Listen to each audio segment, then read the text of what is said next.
evening. I'd like to call to order the January 19th of Conestoga Valley School Board. Welcome everyone. Notice that we are all in attendance again.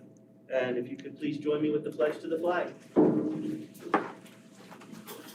I pledge allegiance to the flag of the United States of America and to the republic for which it stands, one nation, under God, indivisible, with liberty and justice for all.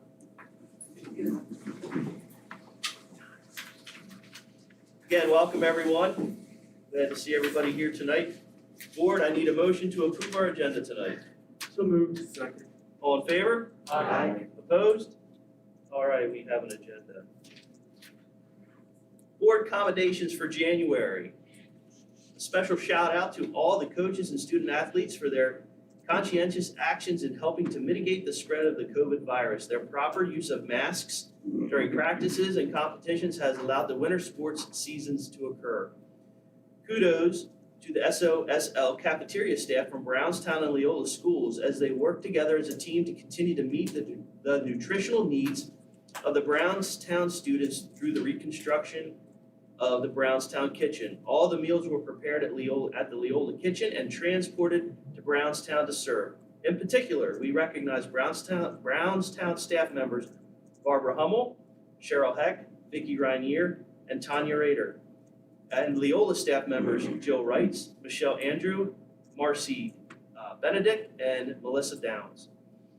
Congratulations to CV High School junior Jaden Stokes as she was named a Paradise Rotary Club Student of the Month for January 2021.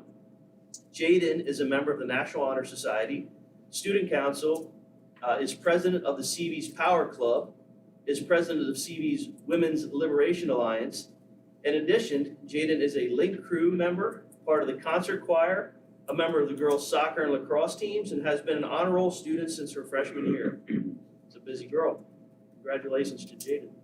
Congratulations to CV Boys High School soccer coach, assistant Todd Sheets, as he was named Pennsylvania Soccer Coaches Association and USCA's Regional Assistant Coach of the Year.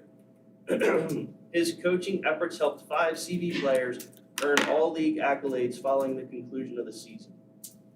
Thank you to Brownstown fourth grade teacher Kevin Allen for his coordination of this year's Giving Tree project. Kevin led the efforts on the project, and with the participation of the Brownstown community, Brownstown Elementary School was able to donate nearly 600 gifts to children and youth services of Lancaster County. Those are the accommodations for January. Dr. Z, any comments from you tonight? Yes, Mr. President. Before I get started with some updates to the agenda, we want to take a minute and recognize the contributions of our school board. This outstanding group of volunteers has not only weathered a pandemic, but has provided governance and support to the students, parents, and educators of the district. They have made hard decisions and have supported the administration, faculty, and staff in providing outstanding learning opportunities for our students in a safe and secure environment. 2020 may be over, but their commitment to the district continues.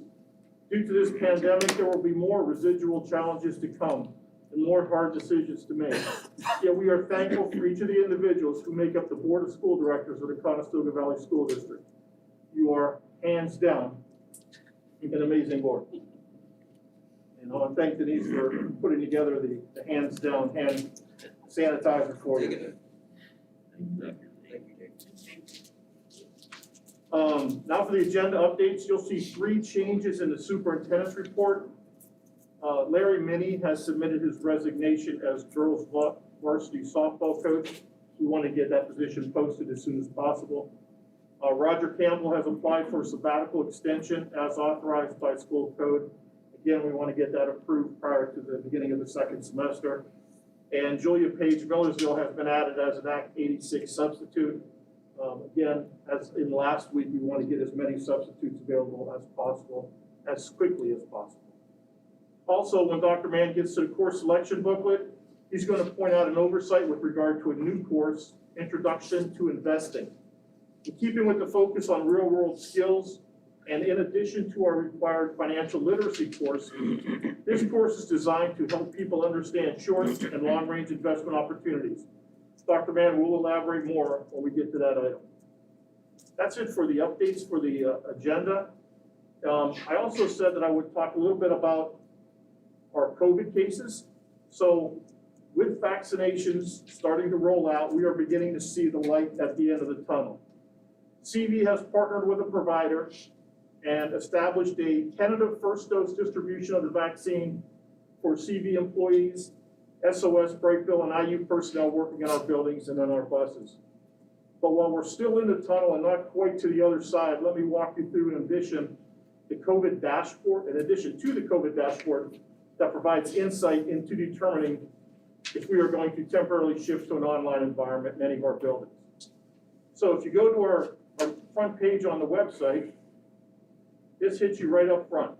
All you do is click anywhere on the top and it takes you right to the dashboard.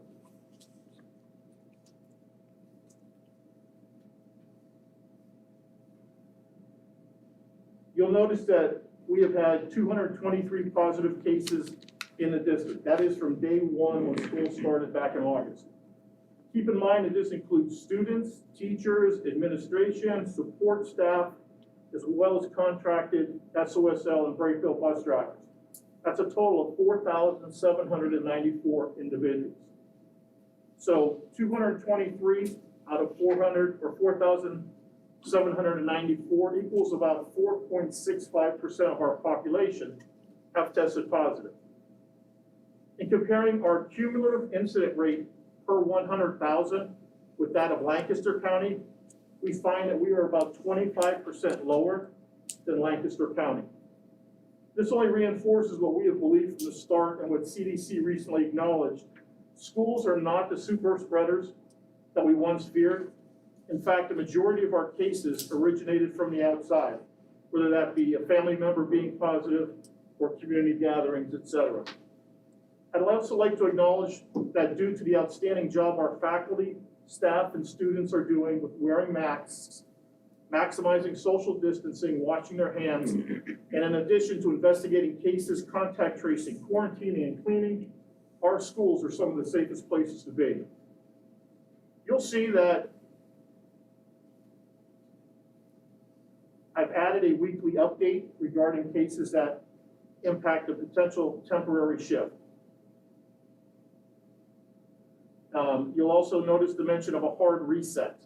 A hard reset is allowed once you have completed proper investigations of cases, conducted accurate contact tracing and quarantine, and cleaned affected areas following proper protocol. These hard resets will happen throughout the year as needed. We just had one during a four-day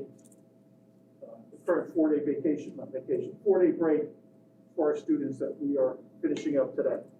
So starting tomorrow, when I look at my list of cases that could impact, it's going to be 0. So we're starting fresh. That's what the hard reset does.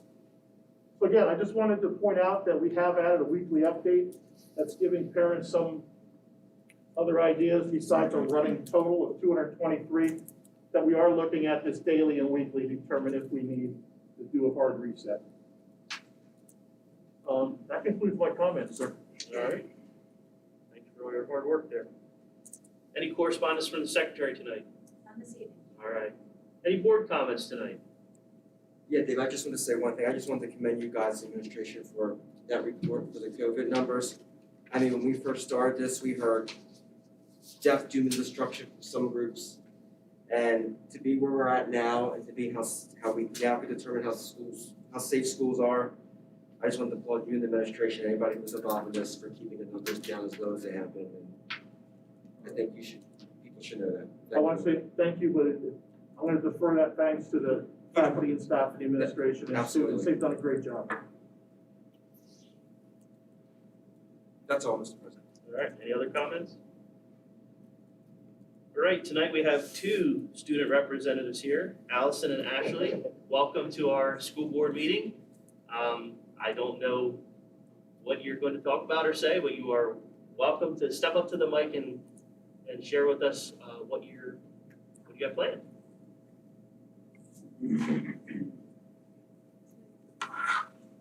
Again, once it's up, just give me a nod and I'll click to the next page. So So, hi, I'm Allison Flowright. I'm a senior this year. I'm a part of the Superintendent's Council. Can you step closer to the mic? Are you guys On. good? Okay, my bad. Is it on? There's a little Shadows on the side of it there. There we go. Okay, there we go. So if you couldn't hear me, my name's Allison Flowright. I am a senior this year. I'm a part of the Superintendent's Council, and I'm also on the CV swim team. I'm Ashley Knoll. I'm also a senior this year. I actually attend the CTC. I actually did a presentation about the CTC earlier in the year. So I'm captain of the swim team. So today we're going to talk about winter sports and how COVID is really affecting them. So I'm just going to give you some fun facts about swimming because I'm sure not all of you understand what swimmers go through every night.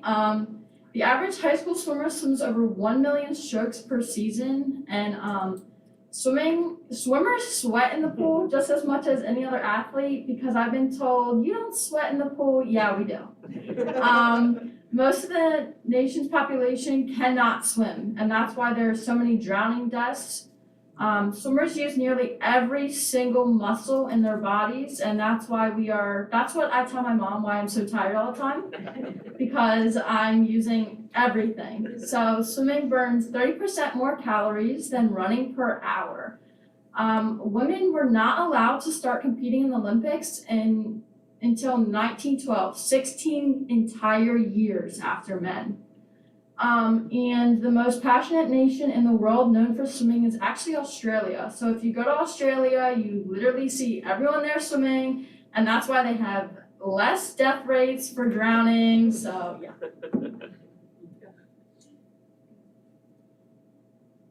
So, just to kind of give you like a little insight of what most of winter sports are dealing with. So, at each and every sport, basically masks are on at all times. For swimmers, obviously, we don't wear a mask in the pool, but as soon as we get out of the pool, we have to put the mask right on. For other sports like basketball, like track, they're wearing them on all times. So, and we always try and stay socially distanced whenever it is possible. I know for swimming, if there is 3 or more people in a lane, we have one person on each end and then someone who starts in the middle to make sure that we're being 6 feet apart. And then for other sports, I know for basketball, they are socially distant from when they take water breaks, obviously because that's when they can take their mask off.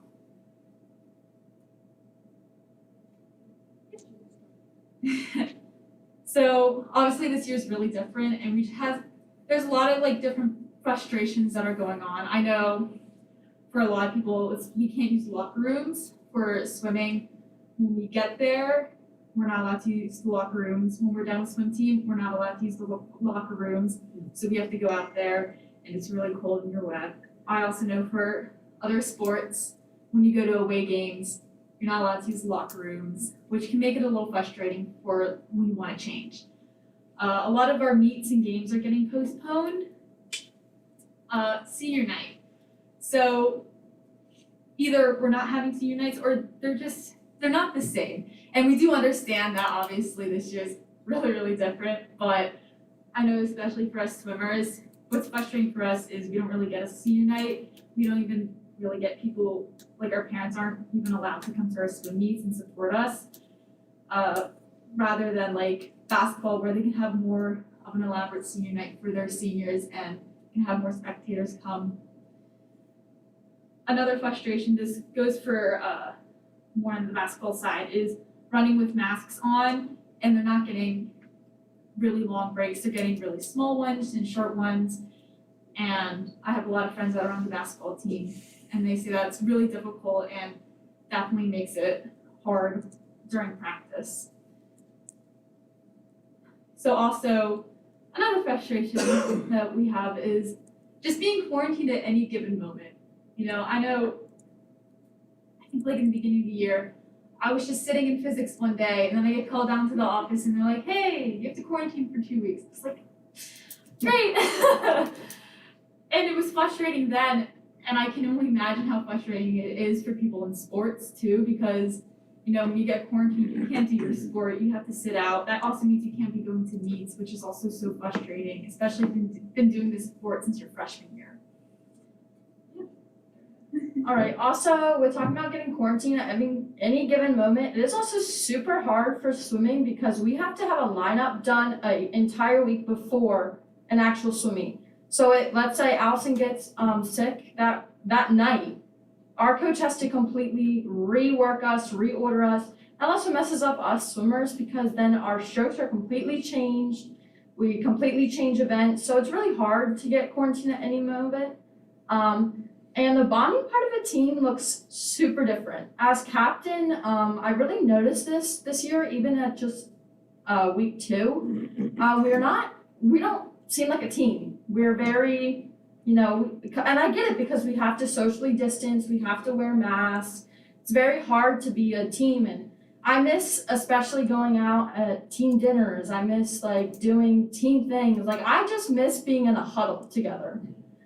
So swimming doesn't have their own pool. So this also goes back to why we are not allowed to have a senior night as swimmers. So this is super frustrating for me because I have been on the swim team since the age of 6. And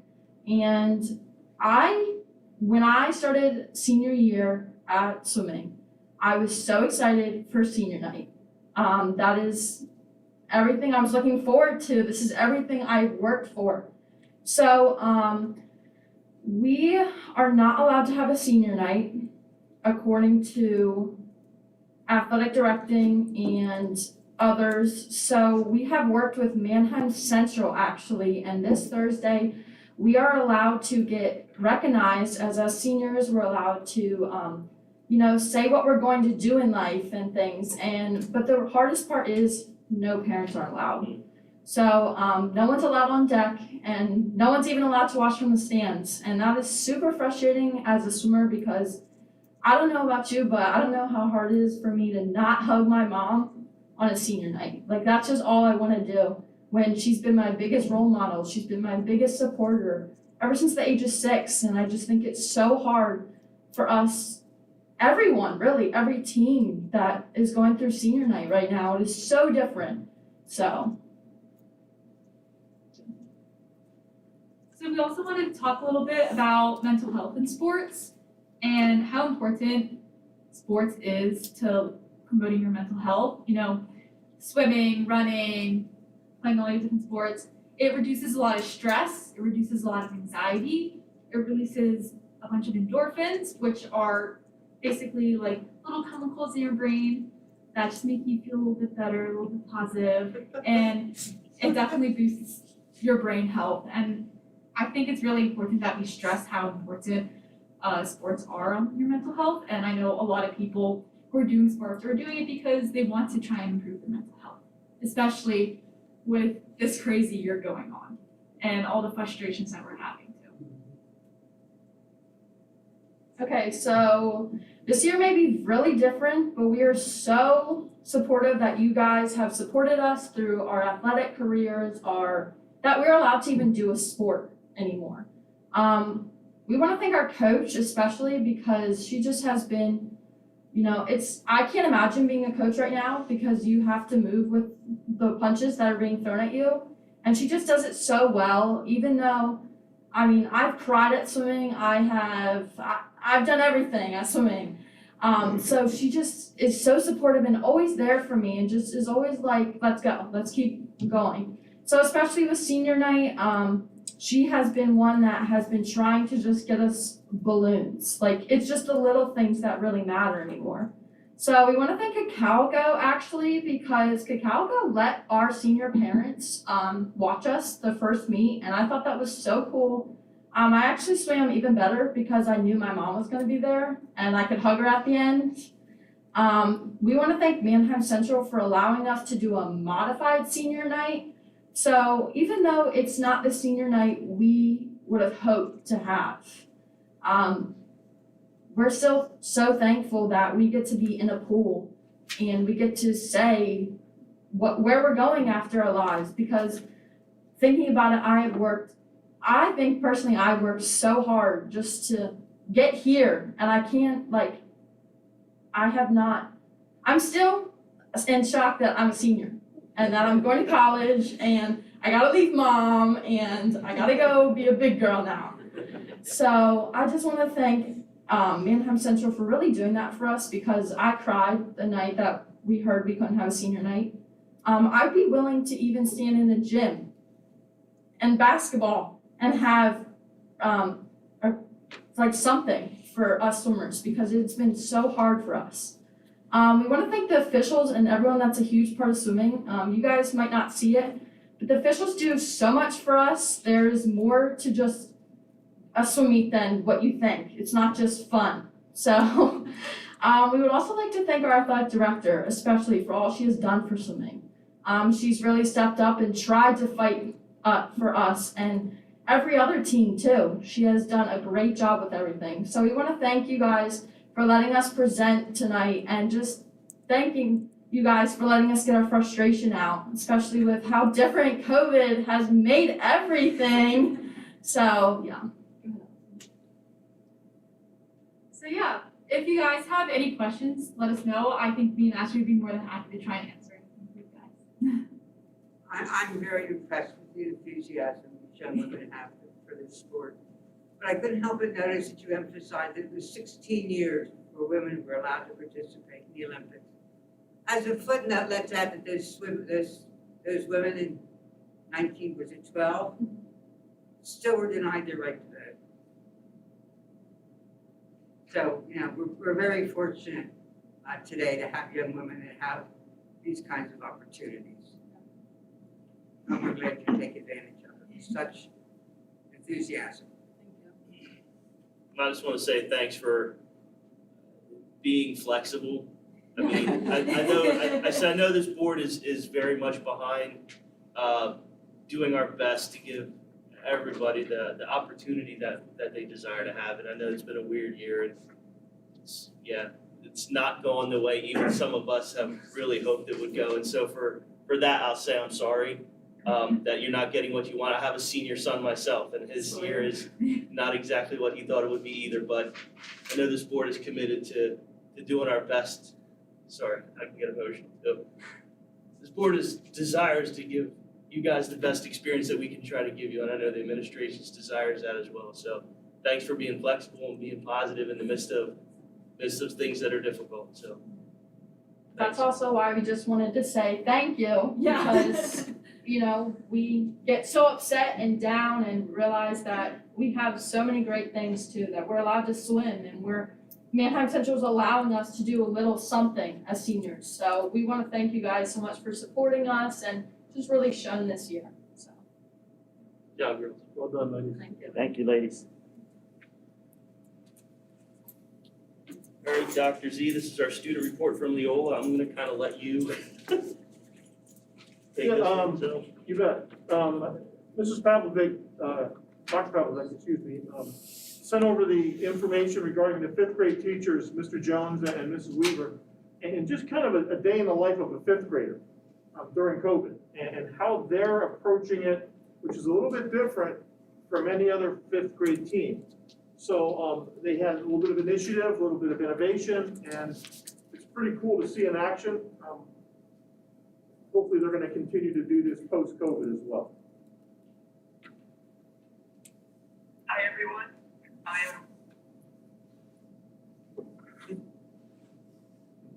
Hi, everyone. I am Rick Jones, And I'm Marlene Weaver, and we teach fifth grade at Leola. and we're here to share with you how we're teaching kids this year through the pandemic and just the adjustments that we've made. So we hope you enjoy. In order to be ready to teach virtually this year, Mrs. Weaver and I set up Schoology courses using the Schoology management platform. Schoology was something new for both of us this year, but we jumped in with both feet, and we are making it work and enjoy it a lot. When students come in first thing into our classroom, they log on their laptops into Schoology, and my students click onto my course, and they see this banner at the top. They know they're in the right place. When you scroll down, you see these buttons, which are links to various resources that they need to use throughout the year, or just information about me that I used at the beginning of the year to introduce myself to them. As you scroll down further, you can see the different folders, which contain information about the different content areas that I cover in fifth grade.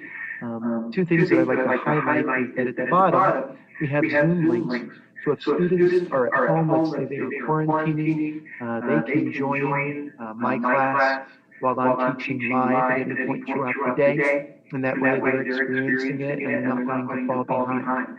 They can do the same if they need to join Mrs. Weaver's class later in the day, and I'll explain why they would need to do that. One thing that they do every morning is to do a check-in and a social emotional learning journal. When they choose the check-in, Marlene and I decided we need to know, get a handle on how they're doing when they first get to school in the morning. And that's what this check-in is all about. Students type in their name, they see a Bitmoji of either Mrs. Weaver or myself, and then there's just a few questions that they're going to answer. One is, how'd you sleep last night? Rate yourself 1, didn't sleep. Best night's sleep ever. How was your breakfast? Anything from didn't have breakfast, skipped it, to I am full. How are you doing today? I'm great, I'm meh, or I'm struggling and I need to check out. Students check that box. We will get to them very early in the morning and just have a little conversation about what's going on and why they might be feeling the way they are. How are things outside of school? 1 is horrible, 5 things are going great. And the last question is, anything you want to tell me, and that's where they get the type of response. It's very interesting, some of the things that we learn about students, especially some of the students who might be a little bit more shy, who might not say anything out loud in front of their peers, but they're not afraid to type things here. I mean, I get responses from, hey, Mr. Jones, I really like your sweater today, to, we had to take my dog to the vet, and I'm very concerned. So we get all different kinds of information, and again, it just helps to build rapport in a way that's very confidential. When students get to the bottom, they simply click on submit, and then that information gets shared with me. Students in Mrs. Weaver's homeroom will click on her course, and again, they'll see her banner at the top, so they know they're in the right place. And again, her setup is pretty much identical to mine as far as the links and the check-ins and the subject matter. Again, they click on her check-in, and then we'll see her icon, her Bitmoji. Same set of questions. They click, they submit, and I'm going to let Marlene share how we access that information. From a teacher standpoint, this is what the students see, but I can click on something that's called responses, and then I can see what the students say each day. For this presentation today, I blocked out their names, but you can see here that this is the date that they put in their response, this is how they slept last night, this was how their breakfast or their lunch was for them. I tell them if they put a 1 or a 2 here, then I'm probably going to check in with them and see if there's something that they needed. You can see the student had 3 2s, so it seems like they weren't having that great of a morning. And here is anything you want to tell me. Most of the time it's like, no. This one is, I feel like sleeping, or I'm so tired, or Happy New Year. But students often put things like, on Wednesday my grandparents' dog got laid down. So, just little things like that gives me the opportunity to check in with that student and make sure they're doing okay. But it might not be, this student happens to be a very quiet student. She probably wouldn't have told me otherwise. So it was great that she felt comfortable that she could put it in here in our morning check-in. After completing the check-in, students click on their journal and answer a prompt every day. Marlene and I invested in what's called a social emotional learning journal this year because we wanted to help kids deal with their emotions of coming back to school after being away for such a long period of time. The journal's first series of prompts all had to do with how students view themselves and giving themselves positive talk and seeing themselves living a positive life. that they can do it, having a growth mindset. The present set of prompts that we're on now deal more with being proactive, being in charge of themselves, making plans, making goals, being organized, showing self-control, managing emotions, coping strategies when things aren't going well, having perseverance, and the list goes on and on. So every day, the students come across journal entries such as this, and then they type to it. And so now we're going to have a student share what she thinks about doing these journals every day. Okay, so every morning when I come in to school, I actually sit down and have breakfast, and then after that,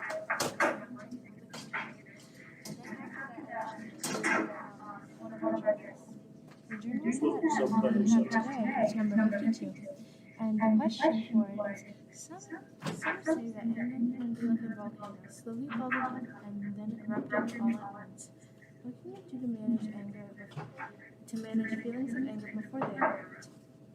Do you like doing your journals in the morning? What do you think about them? I love doing my journals. Sometimes it's hard for me to think of things to put into it because I can think of a lot of things, but I don't seem to put it into words sometimes. But I try my hardest to do that. And some days it comes along easy to me, and I'll write a whole paragraph about it. Okay, thank you. Sometimes students need a little extra help checking in the morning. Here, Duncan, our therapy dog, is assisting another student as he goes through his morning routine. Marlene and I both use Schoology to house content that we're going to use throughout the year.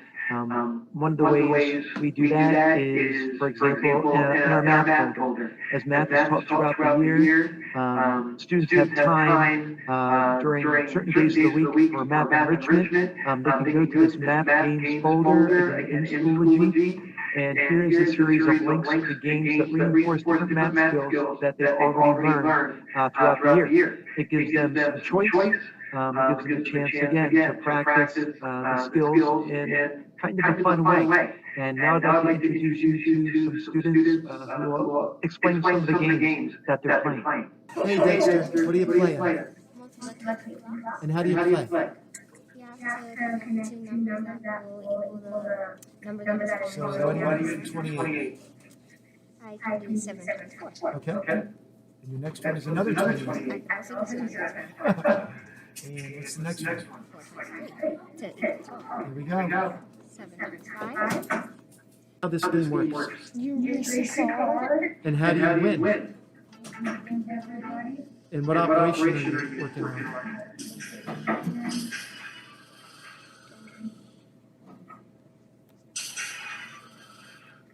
You're playing another kid class right now? No. Or you're playing against the computer?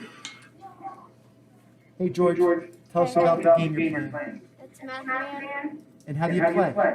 You play like eating the ghosts. But how do you know which ones to eat? What do you have to do first? Okay, so it's about rounding numbers and then eating the right answers. Great, thanks. Since we're using our laptops a lot more this year, more than ever before, I rely on a program called Land School Air. Here we're looking at all of my students' computers from my screen, so I can see which students are on and what specifically they're looking at. I can also enlarge one student's laptop, so here I'm looking at a student's laptop as they practice one of the math enrichment games.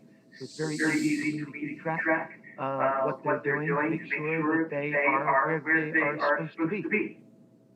Marlene and I are using Zoom as a way to co-teach math and writing. I teach my math lessons in my class, and I'm projected into Mrs. Weaver's class using an iPad. Here I am teaching my own class. Here I am in Mrs. Weaver's class projected on her screen. Students get the same lesson at the same time. Mrs. Weaver sees the math lesson that I'm presenting and then can support her students when we work independently. This seems to work really well, and students get used to seeing us virtually as well as real life. So if they are at home, it's not so unnatural for them to learn this way. Later in the game, our name returns the favor by Zooming with my class for writing lessons.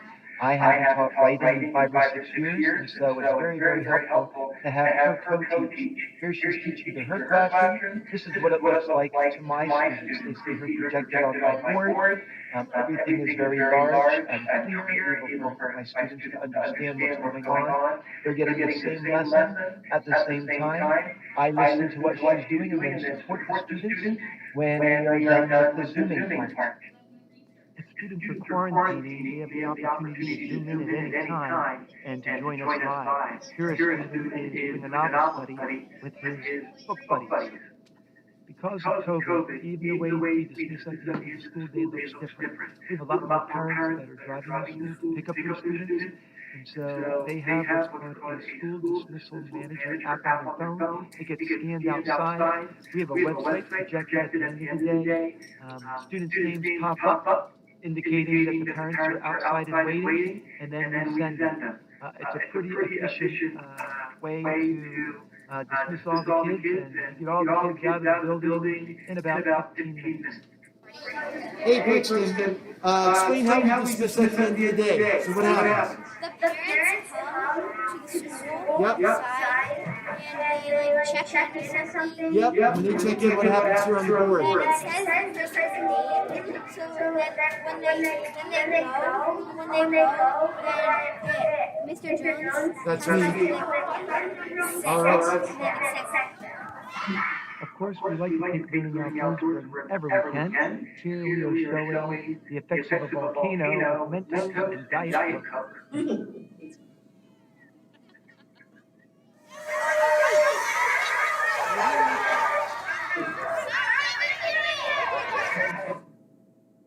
I hope you enjoyed our snapshot into 5th grade and what life is like right now. And how we are doing things? COVID style.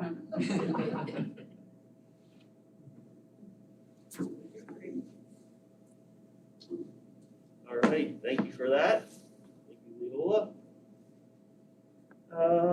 Yeah, that's great to see how they're adapting and making it work, so we appreciate that. I know there's, I can't ask them, but have you gotten much feedback into how dedicated the kids that are quarantined are about logging in? When I walked around Leola last week, and they said it's almost natural now, they can, and Brownstown was the same way, I hit both those buildings, that they can move the kid around almost like they're not stuck. So they're taking the iPad and they're bringing them to the group, whatever group they're with, or large group, just by turning it around. So the feedback that I'm getting from the teachers who are doing the quarantining is that it's been a positive experience. There are some challenges, but overall, the more they do it, the better the students and the teachers and the parents become at it. So some are stronger than others, but overall, it's been a positive. I just wondered if the students were being dedicated to that. I'm just so impressed about how our students have adapted and accepted these things. We're hoping that the gap is lessened when they have to go for COVID, when they have to be quarantined. There's going to be a gap. We just want to make sure that that gap is lessened as best we can. Thank you. All right, Mr. Burns, I think you're next.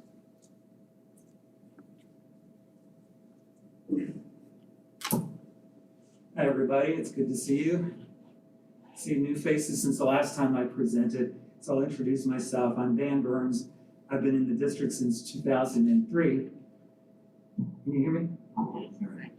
Since 2003, I've supervised the art program for 18 years, world languages for almost 12 years, K-12 music for 9 years, and this year I continue with K-6 music while adding the K-12 health and phys ed program to my schedule. And I'm real happy about working with that group. My presentation follows the same theme as you've heard with the other presenters tonight, COVID and the changes that you would see that are specific to the areas that I am involved with, starting with world languages. Maybe the changes that you would see if you were to come to our classes might be the most subtle changes in that program. We cover 4 main areas in world languages: speaking, listening, reading, and writing. And all 4 of those can be done face-to-face or virtually pretty successfully. The areas that you might see bigger changes would be with regard to culture. So in a typical year, we like to connect our students to hands-on cultural experiences, whether it is going to a celebration of some sort, whether it's going to a museum and looking at the work from a specific place, such as Mexico or France or German-speaking countries. We're not able to do that, so the cultural part of our program looks different. In a good year, you would come in and see us celebrating a fiesta in our Spanish classes. This year, the students would still learn about a fiesta, but it would be through video, it would be through reading. Another big change, on a good year again, you'll see a lot of collaborative energy in our classes, where students are working together to use the language that they're learning by creating dialogues, skits, and things like that. We're not really able to do it in the same way this year because of keeping students apart. So instead of students huddling together in the hallway or in corners of the classroom while they practice their skits or their dialogues, most of that is done through Google Docs, just real-time Google Docs. So the student is still inventing and using the language, but it's not as interactive as we would love it to be, and it will be again in a normal year. Like I said, I'm just taking over help in physical education, so my time is spent observing a lot and asking a lot of questions to get familiar with the curriculum and with all of the staff. And I've got to tell you, it's a terrific staff of people who are very dedicated, extremely professional, and just really a joy to work with. We were lucky in the fall to take most of the learning outside. We had good weather for the most part, so a lot of the classes took place outside, which was fun for the students and good for the teachers as well. When the weather turned bad and we moved inside, each space is equipped with a hand sanitizing area, and you'll see kids come into the class or into the phys ed class and automatically just sanitize and be ready to learn. Same thing at the end of class, they all sanitize before leaving. The teachers have become whizzes at wiping down all of the equipment between classes very quickly, trying to keep everything as safe as possible. At the secondary level, instead of using water fountains, the students bring their bottles. Teachers have a water station if you need refills. And maybe one of the biggest changes at the high school is that students are no longer changing for phys ed class. And everybody, I think, has gotten used to that. For the most part, students are dressing for the activity of the day, and seems to be going pretty good. In terms of art, I think you'll see the biggest changes in art classes as well as elementary music. In art, in a typical art class, students come in and they're moving around the space. It's their studio. They're moving around, selecting the materials they want to work with for the day. Communal boxes of things is what we typically use in an art program. That's no longer the case this year. The teachers have spent dedicated time preparing individual packets of materials for students. So students get a bag of materials that belongs to them, and they use those materials throughout the course. It might be a gallon Ziploc bag. It might be something larger in elementary that the students have made themselves. But that reduces the common touch areas of the art program and hopefully is helping to keep everybody safe. With that, there's a limitation on choice. There's not as much choice as we like to have in an art program. but we recognize this is hopefully a temporary situation. We've done development of sketchbooks from elementary all the way through middle and high school, whether it's a purchased sketchbook that the students are given at the beginning of the course, or whether it's a handmade sketchbook. Students are working in their books, developing a nice body of work, a body of ideas. The emphasis is not on finished product, and it typically is not always on finished product, but I think you would see that more and more this year. Another area of our curriculum that looks different is critique and feedback that's given from teacher to student or from student to student. Normally, students, like I said, move about a space many, many times during the hour they're together, or 45 minutes, whatever level it is, and give each other feedback on the work that they are doing. That's not happening in the same way this year. You'll also, in a normal year, see groups of students sitting around in a circle looking at a piece of art. Maybe it was a work of art made by a classmate, or maybe it's a work of art made by a professional artist. So it's all delivered a little bit differently using technology. So, of course, Schoology has been a wonder for all of the teachers. They've become extremely good at using it. Same with the students. Often the students post their work to Schoology, and the classmates give feedback that way. Usually words of encouragement, it might be a suggestion, or maybe a question they have about the work, which prompts deeper thought. At the secondary level, students are developing portfolios, putting those together, and sharing them electronically with the group that they're in, as well as with the instructor. So it looks different. It's teaching the students a different set of skills at the secondary level in terms of portfolio developing. They're learning how to photograph work properly, how to title work, and other valuable skills, especially for those thinking of pursuing art as a major in college. And I've attached a couple examples to my presentation if you wish to look at them at your own time.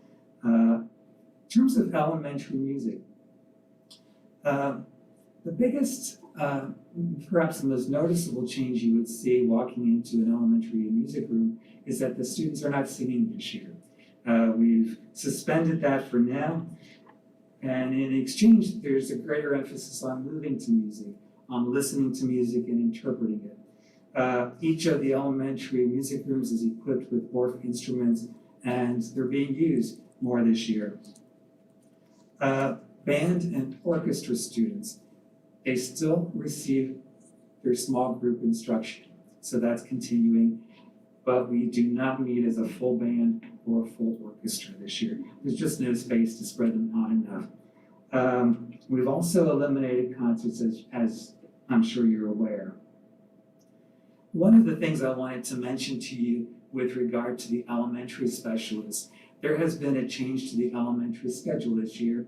The elementary principals, under the direction of Dr. Cartwright, designed a schedule that instead of moving from one special each day to the next, so in the past you might go to art on day 1, phys ed on day 2, library on day 3, and music on day 4.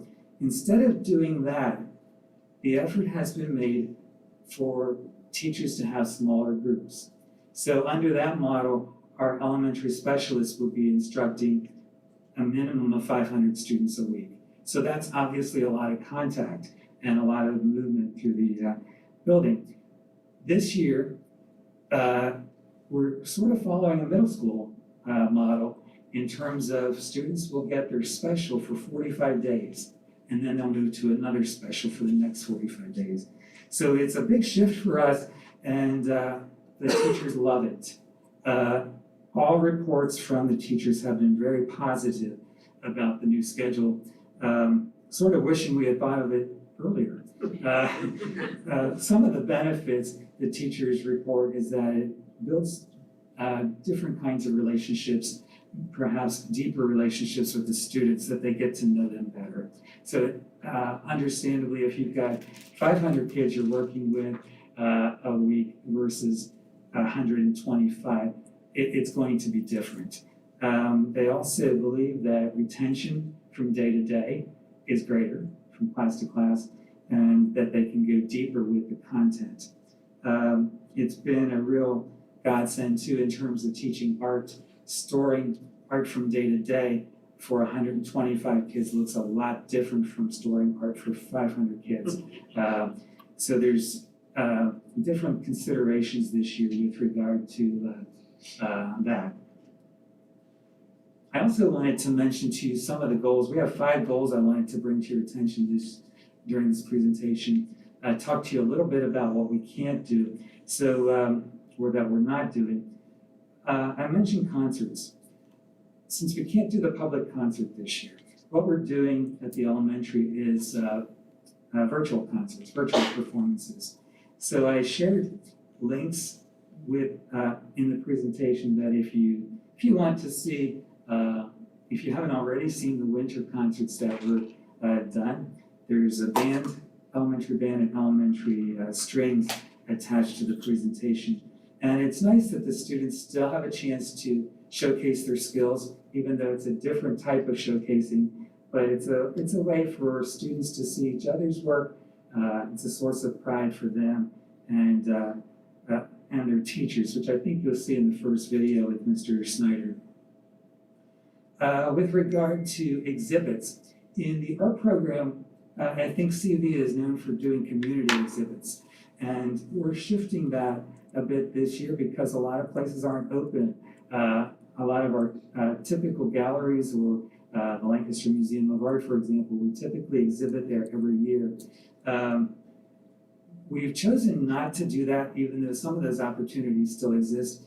Reason is that nobody can get to see it. So we think if students are going to prepare their work for an exhibit, they should be able to see it with their families. So instead, we've been working with Katie Meyer in the district office to do virtual exhibits. So each week, the exhibit expands a bit with new work being added that comes from the classes. Each teacher is submitting the work that they feel is work they want seen. I'll mention to you, when you look at the work, it's a real variety. And it, even though I mentioned reduction of supplies and supply choices, the work you'll see is still all unique. Nothing follows a pattern or a set teacher set agenda. It's very student driven work. And teachers are also sending in work that may not be representative of the top artists in their class. We want every student represented, whether they see themselves as talented and gifted in that area, or maybe just a little recognition like this will prompt them to continue with their work. Field trips, obviously, I mentioned world languages. We like to take a lot of field trips. We do that in art on a good year as well. There's nothing like getting the students into a museum and seeing real art. It's not the same when you're looking at it on a flat screen. But that's what we're doing this year. We're still working with museum sites. Almost all museums have some kind of virtual exhibit that we've been taking advantage of. I included one just out of curiosity, in case you're interested in the types of things that are available if you don't already know.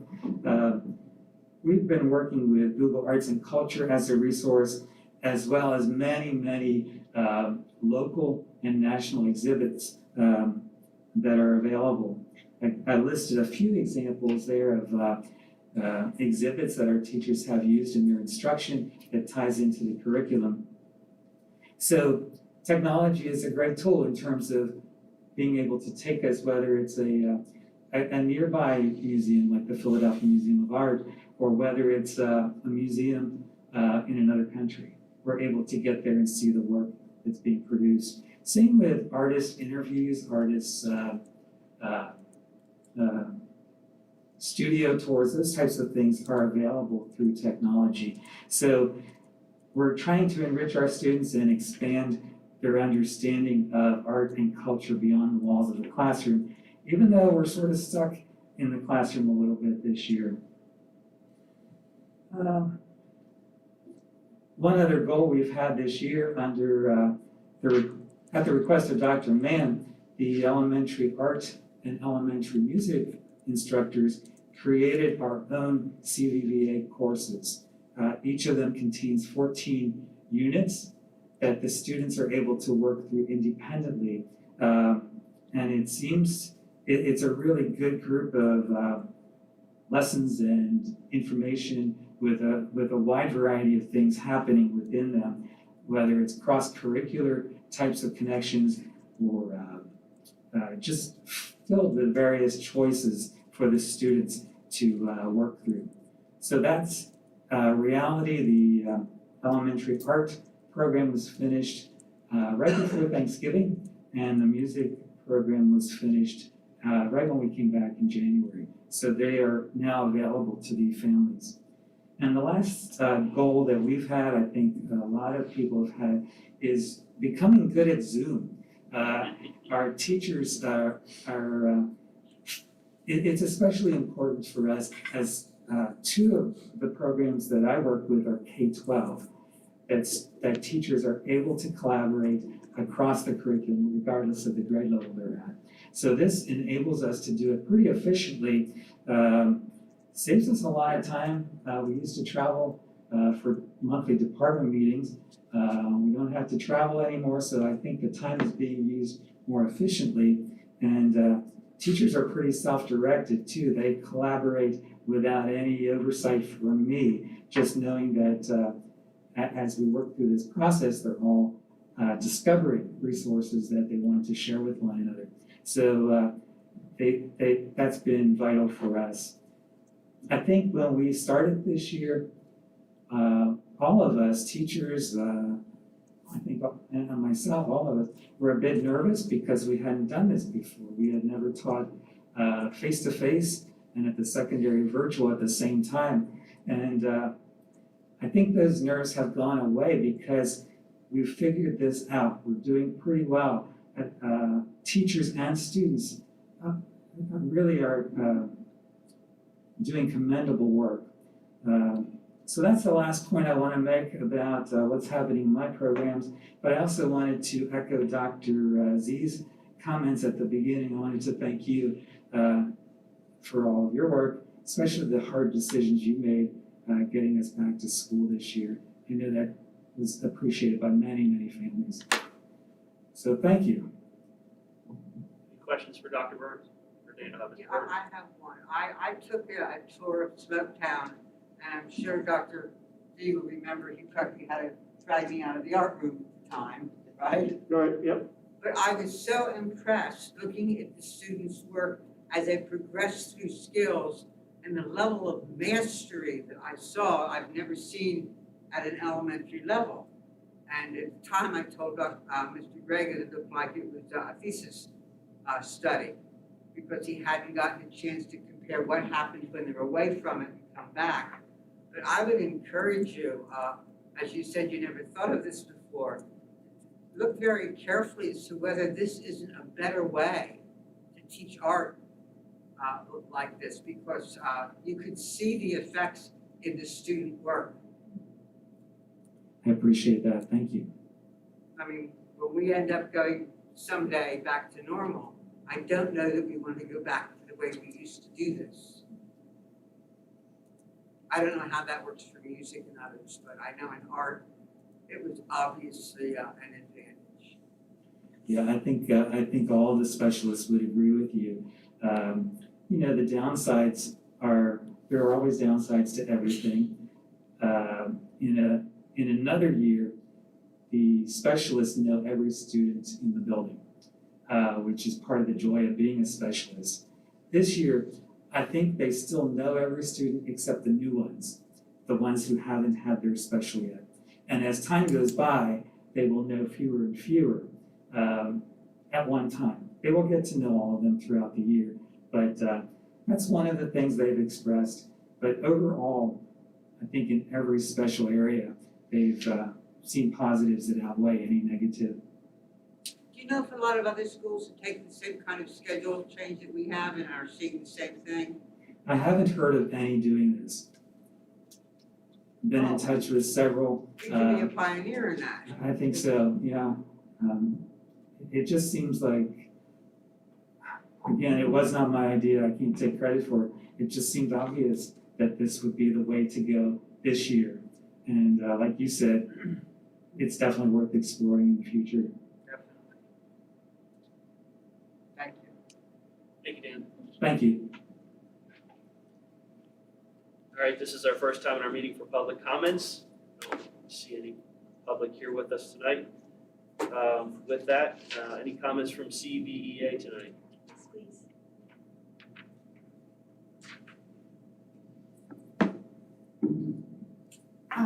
So just real fast, just wanted to mention, because I figured I'll give my chance. As part of the Sophomore Innovations Program, I taught in schedules where we went every other day, we went every day, we went 1 week and then off 1 week and kind of flip-flopped.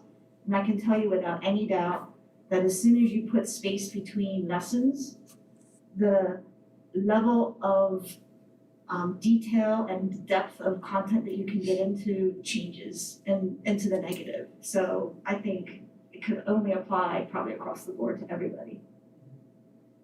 So, as most of you know, my name is Tara Flick. I am halfway through my 24th year as a biology teacher. And of course, I'm also the president of the Conestoga Valley Education Association.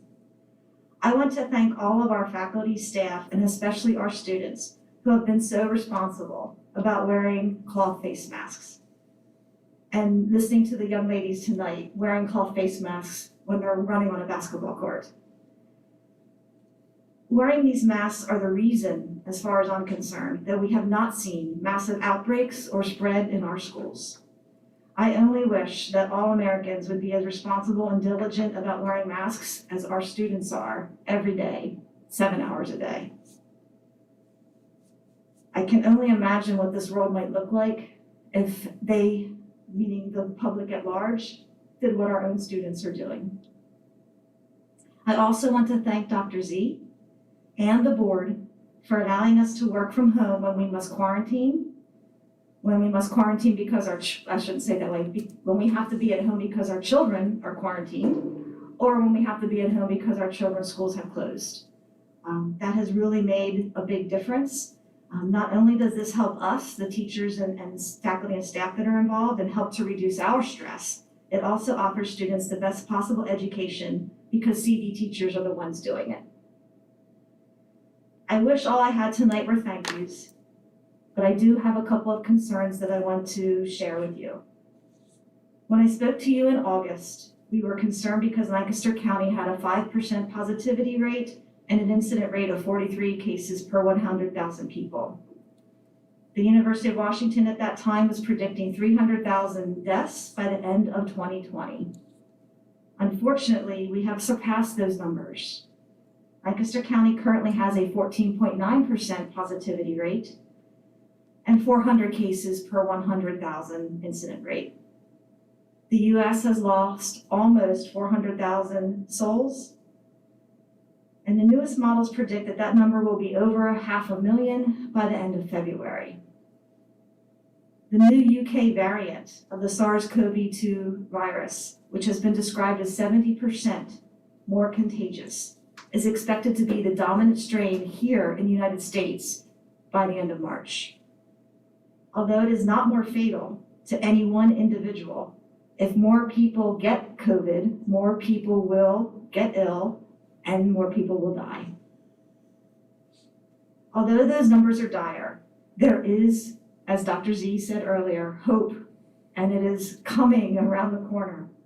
I want to thank Dr. Z, the board, as well as countless others and our healthcare workers who are organizing what I'm calling our V days, vaccination days. That's so important to us moving forward.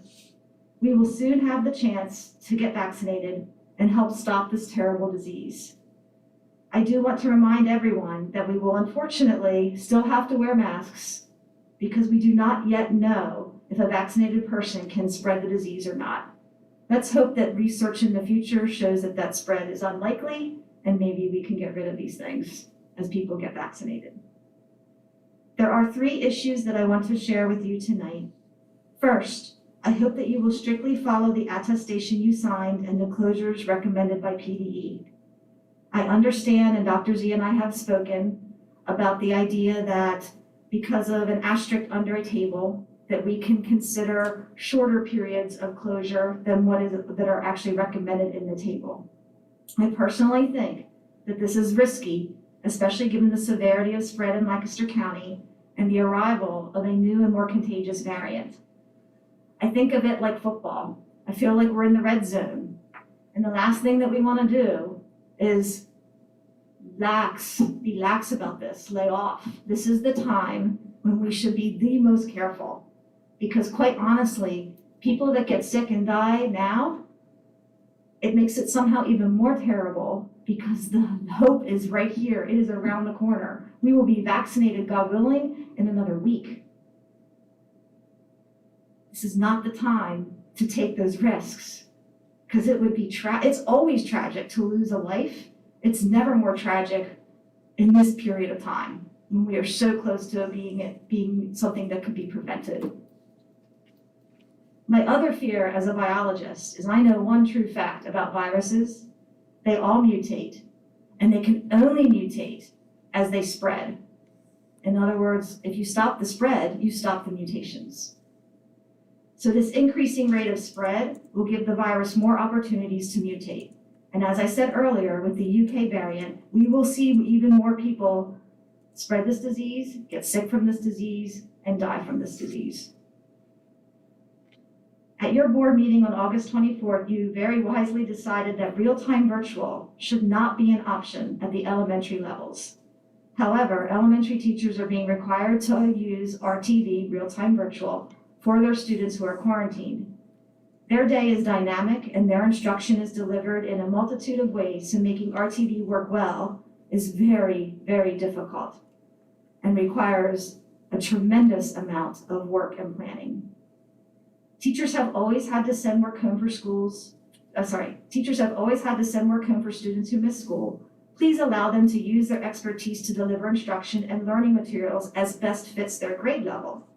In our elementary schools, this could include some RTV at some grade levels, like you saw with Mr. Jones, but we should not be mandated to do so. Anyone who has been involved in RTV, for example, in a second grade classroom, can understand why we ask this. I invite all of you to stop in at an elementary building and observe what is happening as teachers try to manage RTV and face-to-face students at the same time. I know how challenging it is with juniors and seniors in AP biology of all subjects. I cannot fathom what it's like when you're teaching kindergarten, first grade, second grade, third grade, etc. Teachers want to do what's best for students, and we are all struggling with RTV because we know that as hard as we are working, it is not the best option for our kids. RTV creates a situation where it feels like everyone's education is subpar, both RTV and face-to-face. I heard a good analogy for what RTV is like that I can share with you. It's like planning, cooking, and serving a formal dinner for people in your home, while at the same time cooking and serving a picnic for another group of people outside of your home, and at that same time cooking a variety of takeout options for yet another group. And then do it all over again, the next day, and the next day, and the next day. Finally, we desperately need more time to plan.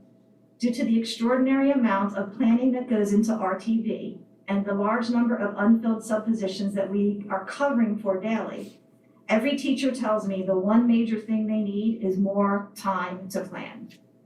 We ask that you consider adding some extra early dismissal schedules over the next few weeks and maybe into a couple of months to give us the planning time we need to be more successful and to plan these RTV lessons. Many things during this crazy period are completely out of your control. But RTV at the elementary level and giving us more planning time is something you do control. In this stressful environment, I am worried that what we are being told to do is unsustainable. I hope that you discuss and consider our requests. We all want what is best for students. Our students deserve teachers who are working at their optimum, and you can help us do that. Please consider the requests we've made. Thank you.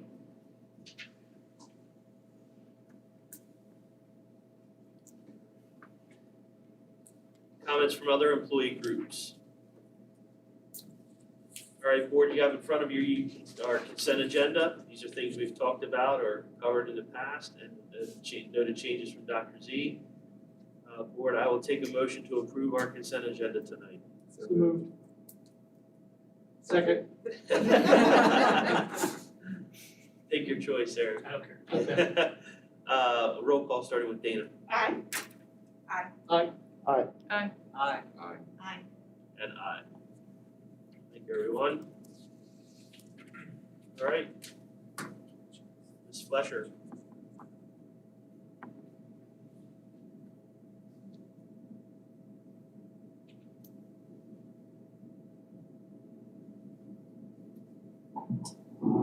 So you have everything before you that we discussed last week. What we're asking for action on tonight would be the resolution authorizing the proposed preliminary budget and then the notice so that we can put the preliminary budget that we showed you last week that's also attached tonight on display publicly. And so we have to do that 20 days before you actually approve it.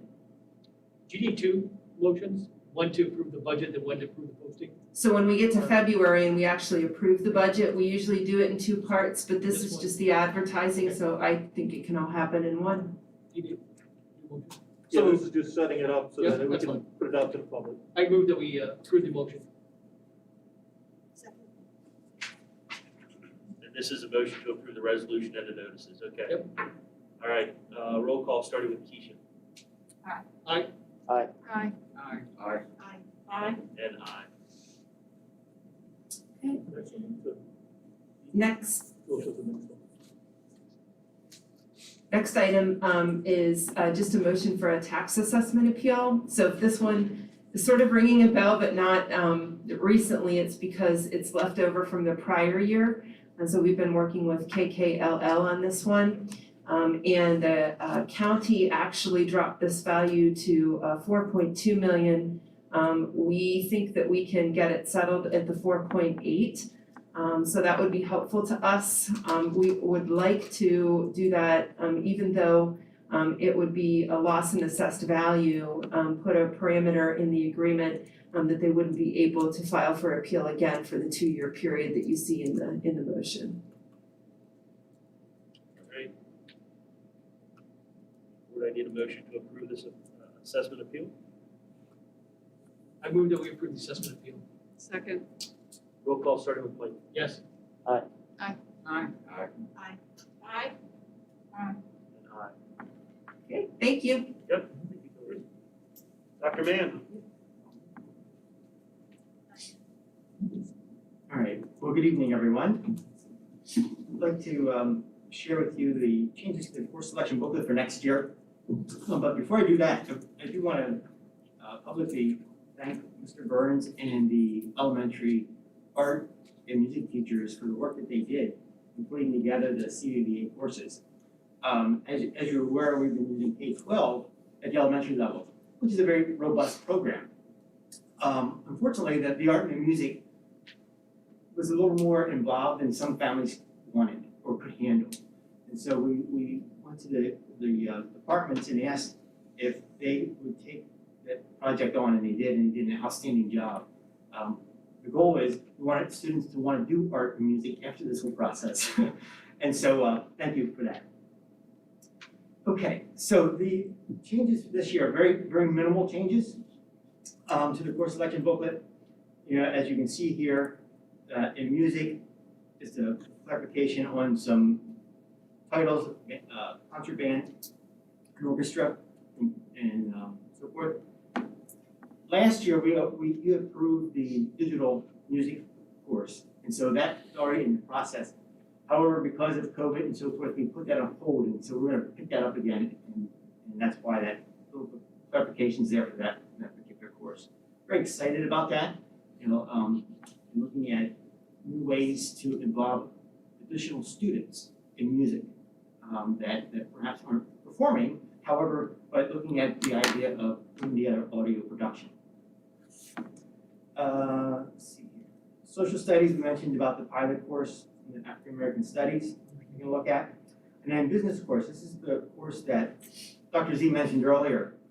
And I do apologize for this. When I brought you the new courses last fall, this one I missed, and I do apologize. What we have here is, if you recall, in our business education class, we have a course called Consumer Science, or Consumer Skills, that every senior is required to take. And it's a quarter-long course, and we've been able to enhance it over the years. We also have a course that's an elective called Personal Finance, which, since we're able to enhance the Consumer Skills course, is a duplication of that course. So what the department is looking at doing here is dropping the Personal Finance, because we're covering that in the Consumer Skills course, and adding a new course that's focusing on investment. As an elective to students 9 to 12. And so I would ask for you to approve that as a course for next year to be in the booklet. And again, I do apologize for missing it back in the fall when I brought the other courses to you.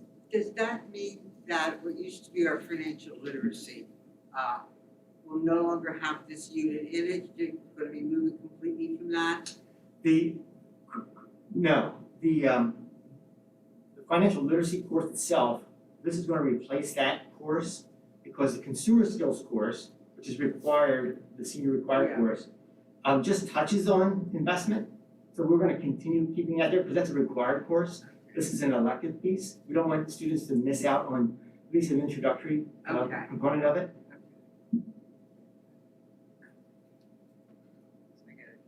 that all of them? That's it. Okay. May I ask what happens to, I couldn't find it.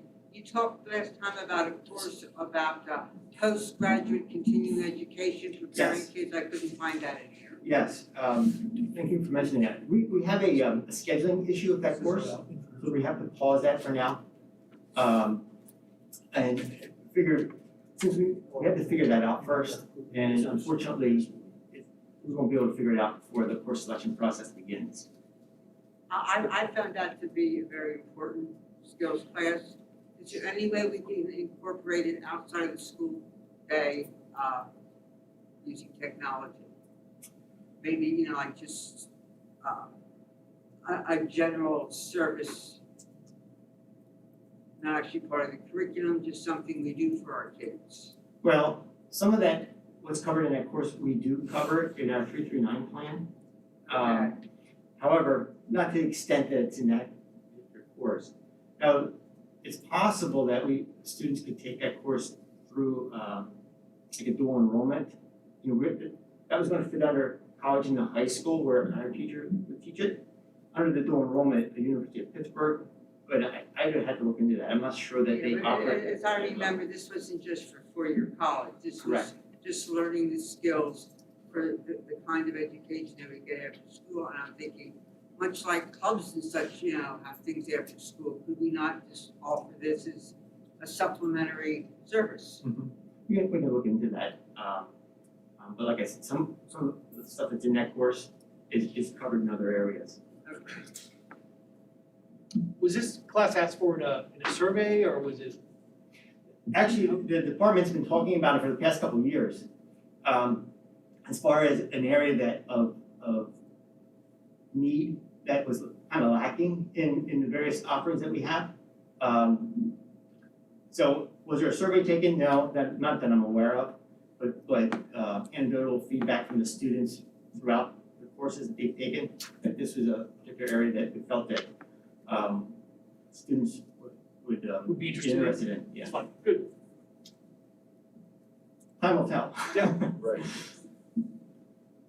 All right, thanks, Doctor. I just have one question. Does it have any prerequisites? No, it does not. Does not. With that board, I need a motion to approve this course. I move that we approve introduction to investing. Second. All in favor? Aye. Opposed? All right, Thank you. you're welcome. Thanks, Don. All right, board, you have the finance and operations report and the curriculum reports in front of you. Any questions on any of them that you'd like to ask? Any clarifications? If not, any federal funds tonight, Dr. Z? No, sir. All right. Beside what you've given us, any highlights that you'd like to? No, there was just one, there's a February, I think, it'll be on next week, but there's a course, a webinar being offered. It's an update to this year's state budget. Anyone that's interested, they go to the one. I think the date is February 3rd. I just noticed it. All right. John, anything from the CTC? Our meeting's next week. All right. Fred, comments for us about the construction? Comments. The middle school project right now is approximately 18% complete. And the weather has allowed site work to continue. Site work is basically some more road building, the associated stormwater work with that, some working on the athletic fields, some preliminary work on the athletic fields. The building itself, again, working from area A, actually what you're looking at now is the retaining walls at the area A. They have all been constructed. They are now being prepared for backfilling. So what you're seeing there is a waterproofing and protection board and some insulation on that wall before they pile the dirt against it to backfill. Also in area A, the steel, the erection of the steel has started, the structural steel. MEP work is continuing, which is the underground. Rough-ins, one of the large units needed for the project is a fire tank, which is buried. That's been excavated, and I don't know if that showed up today or not. Yeah, it was supposed to come today for installation. So that'll get buried and covered up, and then work above that. And proceeding to the next area B for starting the foundation work, the footer of the foundation work.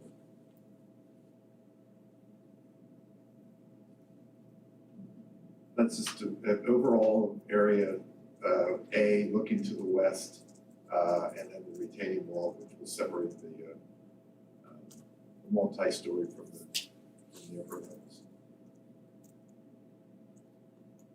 Questions? All right. Fred? Second time in our meeting for public comments. Again, seeing none here. Any? Quick question on the Brownstown piece. Did that issue get resolved with the contractor that didn't do the work or subpar work, et cetera? Is it almost done? Possibly the issue is the mechanical contractor, I think, has more. Yes, it was mechanical contractor. The mechanical contractor. Right now, the items that the mechanical contractor and the other primes are working on have been narrowed down considerably as far as deficiency items. There's much of the work going on now is the paperwork for closeout, consent of sureties, that type of thing to close out each individual contract. There is still some outstanding deficiency items to be dealt with, and frankly, between the general contractor and the mechanical contractor, I think is the bulk of it. It's been diminished considerably. Good. Good. All right. Any board matters tonight? I have one. I have heard from a couple of people with concerns about our streaming services. I checked on it myself and was sort of appalled. We have not just illegal, but I think a moral obligation to live up to the idea of a public meeting. And a public meeting where they can barely see everything, they don't know who's there, they can't tell who's talking, it doesn't matter because they can't hear what they're saying anyhow. We basically have not been having public meetings. This side of the table, I thought everything was fine. This is something that has to be fixed. Our respect to our constituents and the media, to make sure they understand and can see what's happening, should be primary. Our tech department has worked on it. I'd be anxious to hear the feedback for tonight's meeting, because we tested it beforehand, we found a glitch, to get rid of the glitch, and Josh, we're fairly confident that we're gonna be okay today. What bothers me in part is, I know we have an excellent tech department, and this does not present them, I think, in the light that they deserve. And it often gives the public the impression that we don't have very good technology, which definitely is not true. We'll continue to work on it to make it better. And the clearest way to do this would be go back to Zoom. But because we like to be in person, given the governor's constraints, we're working through the challenges. Yeah, This being one of them. I've watched some other school districts, and there's no doubt when it is done on Zoom, and one of the people I talked to mentioned this, and I said, well, that requires the board to also be remote. But from the public's perspective, it's a much better experience. Quite frankly, even for me, although I like having us all here, I strain because some of us don't have voices that carry well through these masks. And, but I think it's the end result ought to be more important than our own comfort. We'll give you, if you hear any feedback for tonight, we'd love to hear it, because that means Well, we've rounded the corner though. Yeah, this time I will go on our website and listen to it again. I had never done that before. I just figured I knew what was happening, and I was grossly misleading myself. Thank you. Thanks, Ed. All right, board, you see the dates in front of you for our next meetings. Make note that, am I correct, Dr. Z, our retreat is at Brownstown? That is correct. Okay, our retreat is at Brownstown, not in the high school LGI. Same time, just at Brownstown on the 25th, and then our 2 meetings in February. And the second one is on Tuesday. On Tuesday again. All right. With that, board, I will take a motion to adjourn to executive session for legal and personnel reasons. So moved. Second. All in favor? Aye. Opposed?